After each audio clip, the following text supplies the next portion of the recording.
Hi friends, అందరికీ good morning అండి. ఈరోజు వీడియోలో వచ్చేసి చూడండి, బ్యాక్ పార్ట్ ఆధారంతో ఫ్రంట్ పార్ట్ అనేది ఏ విధంగా తీసుకోవాలో. ఇప్పుడు బ్యాక్ పార్ట్లో నెక్ అనేది గీసుకుంటాం కదా, సేమ్ అలానే ఇలా స్కేల్ తోటి స్ట్రైట్గా ఈ విధంగా గీసుకోండి. ఇక్కడ కూడా సేమ్ స్ట్రైట్గా గీసుకోండి. మనకి అప్పుడు చూడండి, ఈ విధంగా స్కేల్ తోటి గీసుకుంటే మనకు చాలా పర్ఫెక్ట్గా వస్తుంది. ఎలాంటి కన్ఫ్యూజ్ లేకుండా మనం ఫ్రంట్ పార్ట్ అనేది నీట్గా ఈ విధంగా తీసేసుకోవచ్చు. మనం బ్యాక్ పార్ట్లో ఖర్చుకు అనేది ఇచ్చేసాం కదా, అలానే ఫ్రంట్ పార్ట్లో కూడా ఈ విధంగా ఇచ్చేసి చూడండి, ఈ విధంగా నీట్గా ఒక్సులు పట్టి అనేది ఆ లైన్కి టచ్ అయ్యేటట్టు ఈ విధంగా పెట్టేసుకొని మార్కింగ్ అయితే ఇచ్చేసుకోవాలి. అసలుకి పై వైపుకి ఖర్చుకి ఇచ్చుకోవాలి. ఈ విధంగా స్కేల్తో రెండు గీసుకోండి. కింద ఖర్చుకి మనం ఉంది కదా, అక్కడికి ఒక మార్కింగ్ ఇచ్చేసి షేప్ పట్టి కోసం మధ్యలో డాట్స్ కోసము కింద ఖర్చు కోసం ఒక 1/2 ఇంచ్ అనేది ఈ విధంగా ఇచ్చేసుకోవాలి. ఇప్పుడు ఫ్రంట్ పార్ట్ పొడవు అనేది ఎంత ఉందో ఈ విధంగా తీసుకోండి నీట్గా.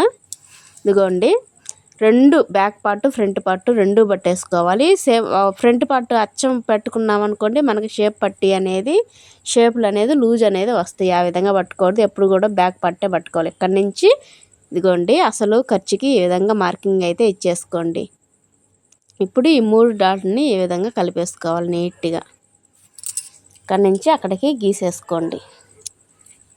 ఎలాంటి కన్ఫ్యూజ్ లేకుండా మీరు పర్ఫెక్ట్గా ఫ్రంట్ పార్ట్ అనేది తీసుకోవచ్చండి. లోత్ అనేది ఇదిగోండి 1/2 ఇంచ్ మందంలో ఈ విధంగా తీసేసుకోవాలి.